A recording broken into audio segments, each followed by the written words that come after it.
nombre es Marta Patricia Pineda. Tendré el gusto esta mañana de ser la moderadora del foro denominado Foro Pedagógico Salvadoreño del Sistema Educativo Nacional, y las figuras de las que vamos a hablar son los jesuitas Ignacio Martín Baró y Segundo Montes. Como una pequeña introducción a nuestro foro, recordemos un poquito de la historia de El Salvador, un pueblo oprimido, el país más pequeño de Centroamérica y uno de los más poblados. La pobreza, el desempleo y los bajos salarios a los campesinos sin tierra en la década de los 70 marcaron a nuestro país. Hacían del país uno de los más empobrecidos de la América Latina. Pero también en esa década de los 70 las organizaciones populares crecen y se fortalecen. Campesinos, obreros y estudiantes emprenden juntos un nuevo camino. Y en este contexto, la Iglesia Católica salvadoreña desempeña un papel indirecto, pero muy importante. Y en ese despertar político, obispos, sacerdotes, religiosos, laicos, trabajan en conjunto en comunidad cristiana, enseñando a los campesinos sobre todo a defender sus derechos. Y en esta mañana hablaremos en especial de los sacerdotes jesuitas que también se unieron a esa lucha.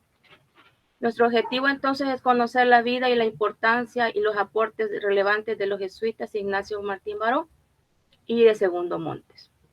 Las reglas de nuestro foro serán: tendremos la participación de 4 docentes, las compañeras Natalia Irene Milian y la compañera María José Castañeda.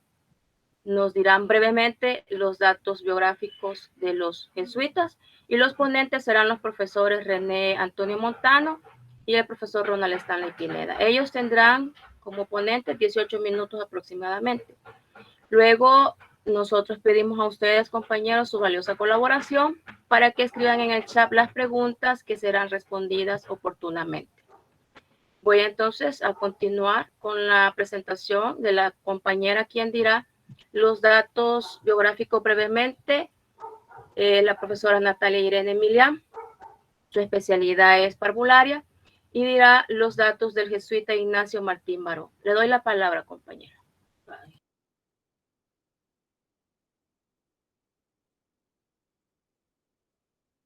Gracias. Buenos días a todos, licenciado y compañeros. Pues en esta ocasión les voy a hablar brevemente sobre la biografía de Ignacio Martín Baró. Ignacio Martín Baró nació un 7 de noviembre del año de 1942 en Valladolid, España, y a la edad de 17 años él empezó a estudiar un noviciado y se trasladó en su segundo año de noviciado a la ciudad de Santa Tecla, aquí en El Salvador, ¿verdad? Luego se fue a Quito, donde estudió humanidades clásicas, también estudió en Bogotá, donde se licenció en filosofía y en artes, estudió teología en Alemania, pero poco después se trasladó a Bélgica, en donde obtuvo pues el título de teólogo. Cuando estuvo estudiando en Bogotá se sintió bastante atraído por la psicología y se dedicó a leer todo sobre el tema.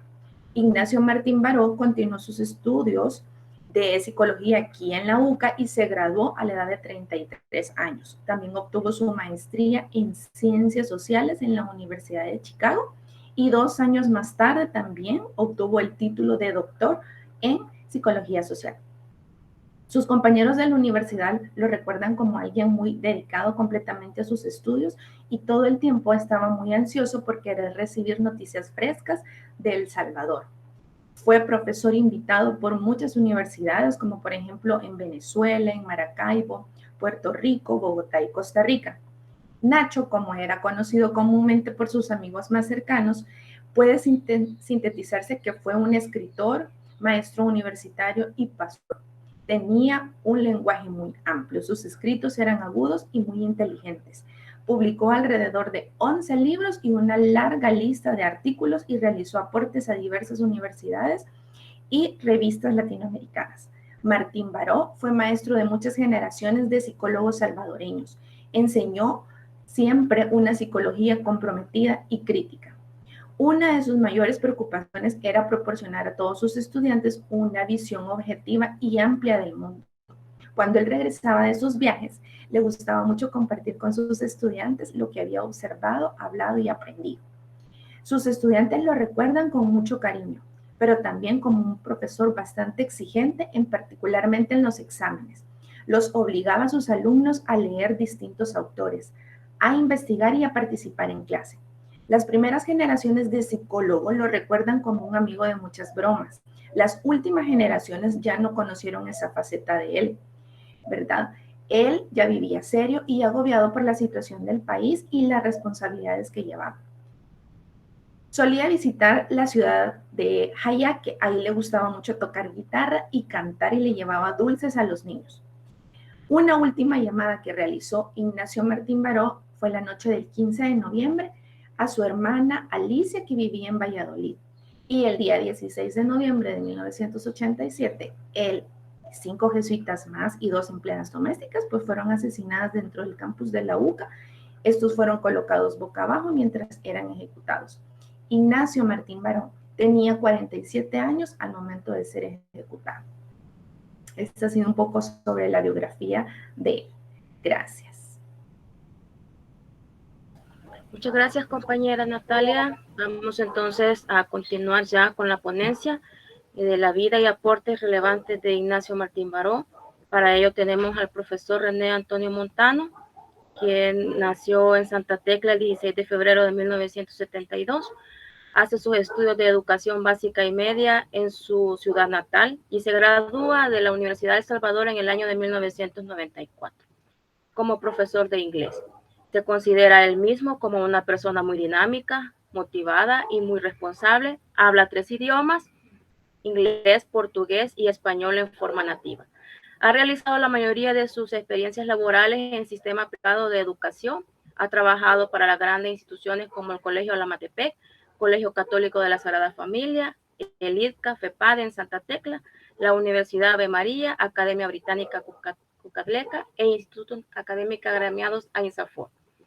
Trabaja actualmente para el Sistema Público de Educación en el Instituto Nacional del Puerto de la Libertad y para la Universidad Don Bosco, sucursal Antiguo Cucatlán. Tiene también habilidades en el arte culinario, especializado en cocina internacional y posee conocimientos del uso de programas básicos tecnológicos en computación. Posee habilidades y conocimientos en el arte de la música. Él es pues quien nos hablará en este día del jesuita Ignacio Martín Baró y le doy la palabra, profesor. Bienvenido. Gracias compañera. Muy buenos días a todos, compañeros, licenciados. Es realmente un compromiso bastante grande hablar de Ignacio Martín Baró y del resto de sus hermanos también, porque estudiar el pensamiento de Martín Baró implica el conocimiento a fondo de una etapa muy difícil de la historia salvadoreña. La historia de la que me refiero es una historia difícil, sangrienta, y Martín Baró ha sido pues el psicólogo con mayor producción intelectual y con mayor impacto en la historia de la psicología salvadoreña. Es una justificación básica que invita a conocer y a estudiar sus aportes en la ciencia. Su pensamiento y aporte fundamental y valiente implicó incluso el costo de su propia vida. Es aquí donde adquiere un sentido su producción intelectual, en tanto que está rubricada con su propia sangre. En nuestra experiencia como grupo, en búsqueda de esta información para poder hablar acerca de los jesuitas, encontramos que este mártir representa una de las personalidades más controversiales en cuanto a estudios académicos se refiere. Sacerdotes católicos con nombres, si yo se los mencionara, con nombres muy fáciles de reconocer, se niegan a hablar de él. Aún ni siquiera nosotros como grupo encontramos la razón por la cual incluso los hermanos de su propia congregación se rehúsan a compartir parte de su memoria. Estudiar Martín Baró requiere un cuidado minucioso, puesto que se puede hacerse desde sus rasgos biográficos. Estudiar a Martín Baró lo podemos hacer desde aspectos teologales, sociopolíticos y universitarios, considerando su devenir académico, considerando sus fuentes psicológicas. Martín Baró fue un escritor, fue maestro universitario y pastor. Y como escritor tenía una pluma muy agradable y un lenguaje, como decía la compañera Natalia, tenía un lenguaje muy florido y tenía una forma de escribir bastante peculiar. Nosotros como grupo decidimos hablar de Martín Baró como un psicólogo de contexto social ante la guerra civil en El Salvador. Los problemas políticos de El Salvador están encadenados y articulados por transiciones muy homogéneas que datan desde el abuso de la colonia, pasando por etapas oligárquicas cafetaleras, oligárquicas militares, hasta los acuerdos de paz firmados en Chapultepec en el año de 1992. Durante los años 70 se intensificó una lucha política permeada por fraudes electorales, fraudes tanto para alcaldías y para diputados, ¿verdad? También hubieron fraudes en las elecciones presidenciales.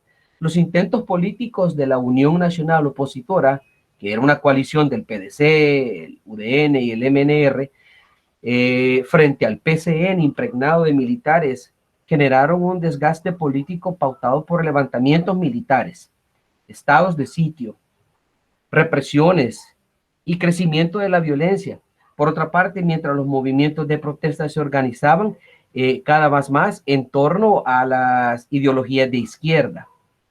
La derecha aquí en El Salvador siempre respondía con la emergencia de cuerpos civiles de seguridad.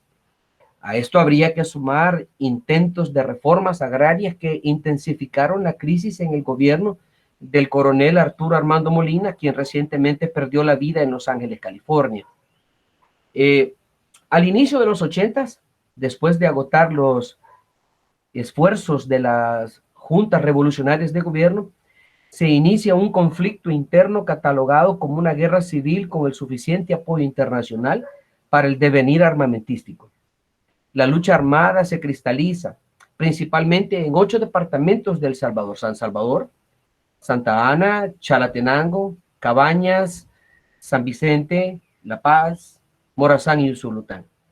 Múltiples ofensivas, ataques de artillería, masacres por bandeos, daños a la infraestructura, asaltos, secuestros y otros males se desarrollan en un marco de guerra regular, la cual poco a poco se agudiza y se tecnifica a través de la constitución de los batallones de infantería de reacción inmediata llamados BIRI. A ambos bandos, la derecha y la izquierda, creían con seguridad que habría un ganador y agotaron los medios para lograrlo. No habría que dejar de mencionar el protagónico rol que jugó la Iglesia Católica en el conflicto, el cual acarrió la muerte de un arzobispo muy conocido, 22 sacerdotes, 4 religiosas y miles de celebradores de la palabra. En este grupo que estoy mencionando ya va incluido el personaje de quien estamos hablando hoy. En los 70s y los 80s se podía distinguir en El Salvador 3 tipos de violencia: violencia delincuencial, violencia bélica y la violencia represiva. Según estudios de Martín Baró, la violencia y la agresión surgen de la misma esencia del orden social imperante, pues era un orden clasista y por necesidad coercitivo. Así la fría y sistemática crueldad de este país. Las víctimas de la represión política que aparecían en mayor número, según el arzobispado de San Salvador, en la época de los 80s eran, y en ese orden quizás, primero campesinos, luego desconocidos, luego empleados y obreros, estudiantes, maestros, profesionales y religiosos. Martín Baró sostiene que en este contexto de violencia y de terror institucionalizado, pues la violencia personal encuentra un apoyo y encuentra mucho sentido. Hasta las personas más pacíficas aceptan la inevitable forma de vivir bajo la violencia. Otro hecho significativo de la psicología social que se descubre en las instituciones es la polarización de las personas en grupos contrapuestos. Y quizás como un tercer dato muy importante, la psicología social descubre en la situación de El Salvador de entonces un ambiente generalizado de mentiras. Este país vivía, y según mi humilde opinión, sigue viviendo un clima enrarecido de mentira colectiva en todos los niveles.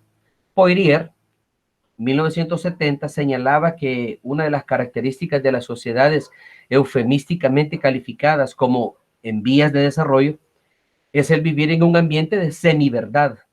Por lo tanto, también se vive en un ambiente de semi-mentira. La mentira social se produce tanto a nivel grupal como individual. La oligarquía salvadoreña ejerce un férreo control sobre los medios de comunicación masivos. Pues ellos filtran la realidad, ¿ya? Y este control persigue el obvio objetivo de imponer a la población su particular visión de ver la realidad misma. De acuerdo a un proceso bien conocido en psicología social, que dice que la razón sigue el hecho. Si alguien fue apresado y si alguien fue muerto por las fuerzas del orden público, es porque era subversivo, porque era un terrorista, porque era un enemigo de la sociedad. En un medio donde ya no se puede presuponer la vigencia de las normas básicas de la convivencia social, la identidad personal pierde su punto fundamental de apoyo. Es mejor en este país, en aquellos días de guerra, era mejor no mostrarse ni decir quién se era, ni qué se pensaba. Miles de personas se ven obligadas a mantener una doble personalidad en la que la falsedad tiende a identificarse como en un papel público y en la autenticidad de lo que es realmente la persona se mostraba en aquellos días en un papel clandestino. Martín Baró decía que Monseñor Romero, por eso es que es tan adorado y querido Monseñor Romero, porque él significó para el pueblo salvadoreño y se podía entender sobre un contexto de violencia y de mentira social, significó mucho bajo ese contexto. Monseñor Romero fue un hombre con una trayectoria límpida y la verdad transparente de su persona fue el producto de la verdad transparente de su acción. Hacía y decía y comulgaba perfectamente su acción con lo que decía. Monseñor Romero decía siempre la verdad y juzga los hechos del país desde una verdad fundamental en una forma de homilía dominical, ¿va? Monseñor Romero se convirtió en la voz de los sin voz.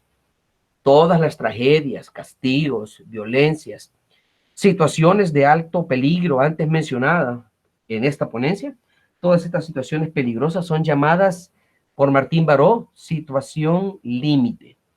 En cada una de ellas se debe de tomar una pronta decisión para no seguir siendo presa de la incertidumbre. Al tomar una decisión, pues la persona se libera. Estas situaciones límites constituyen un verdadero reto para cualquier científico social. Cuando la convivencia se plantea desde un conflicto irreductible entre grupos, donde el ser de unos implica la negación de otros. La realidad nacional salvadoreña tenía un panorama funesto de pobreza en un marco cruento, pautado por el anticomunismo y el comunismo, corrupciones, dictaduras, militarismo, fraudes políticos, persecuciones, migraciones masivas, destierros, deuda externa, exilio, represión, asesinatos y entre otros males. Así era también el panorama no solo de El Salvador, sino también del continente. Por lo tanto, la Iglesia latinoamericana sensibiliza por el Evangelio rejuvenecido a través del Concilio Vaticano II. Descubrió en el pobre al mismo Dios y se solidarizó con él, comprometiéndose y luchando para liberarlo de las injustas sociales y del mayor pecado de esos días, los empobrecedores.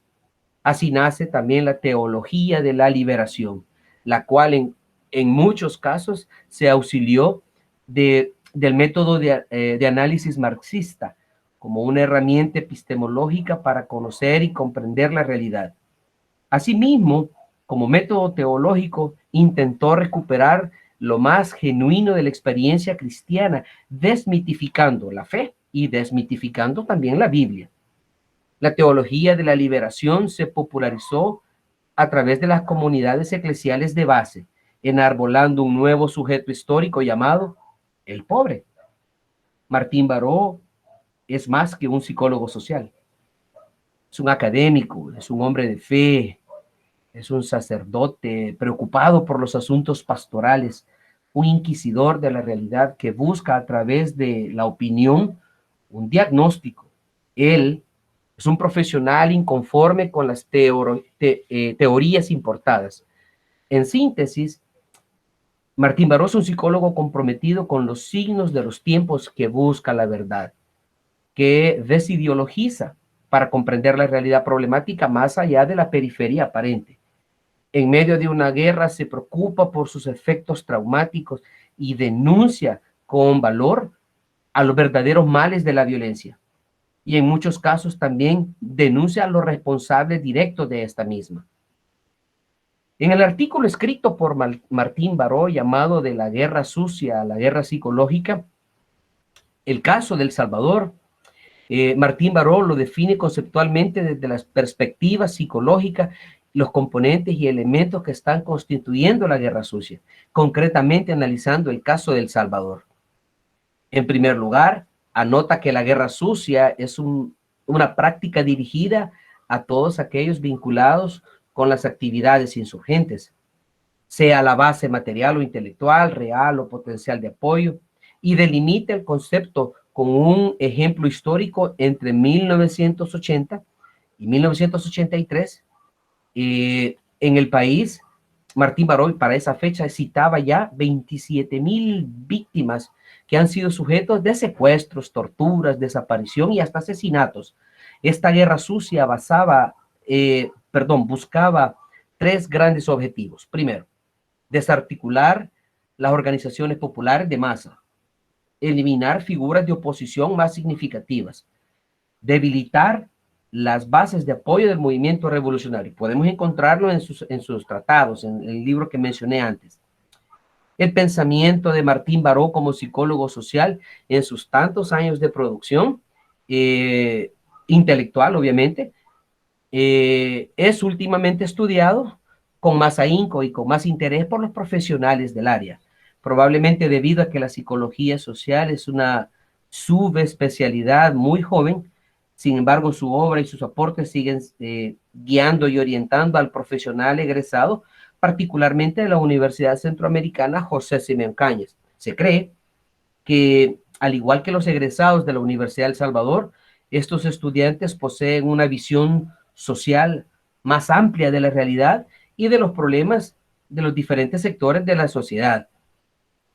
Hoy en día y en múltiples razones, los psicólogos ejercen su profesión más enfocados en aspectos individuales, sea el campo clínico, el industrial o el escolar. Además, es obvio que nuestra sociedad y lo académico pues no dan espacio para sobrevivir del ejercicio de una verdadera psicología social, y lastimosamente la influencia de la psicología social de Martín Baró es, hay que decirlo, aún limitada, y pocos estudiosos continuaron su legado y se conoce muy pocos escritos de otros psicólogos que concuerden con las ideas de Martín Baró. A todo esto, ¿qué es la psicología social? Se preguntarán algunos, pues es la rama dentro de la psicología que analiza los procesos de índole psicológica y que influencian el modo en que funciona una sociedad, así como la forma en que se llevan a cabo las interacciones sociales. En suma, son los procesos sociales que modulan la personalidad y las características de cada persona. El objeto de estudio de la psicología social es, como hemos dicho, la influencia de las relaciones sociales sobre la conducta y los estados mentales de la persona. Como conclusión, para no robarme mucho tiempo, diremos que el análisis psicosocial pone de manifiesto que en El Salvador se daba, y otra vez, según mi humilde opinión, también se sigue dando ahora, una verdadera perversión del pensar, del sentir y del hacer social, cuyo resultado es el asesinato sistemático de quien quiera que rechace esa perversión. Ante una situación así no es posible la curación ni desde el punto de vista científico ni desde el punto de vista ético. Fue tan grave el caso que hasta Martín Baró fue asesinado junto a otros sacerdotes jesuitas, más dos de sus colaboradoras, el 16 de noviembre de 1989, en el contexto de la ofensiva del FMLN llamada Hasta el Tope. El fenómeno de la delincuencia actual en El Salvador tiene sus raíces en varios factores sociales. Algunos de ellos son, pues, la extrema pobreza existente, el desempleo, la mala distribución de las riquezas y la situación de la posguerra.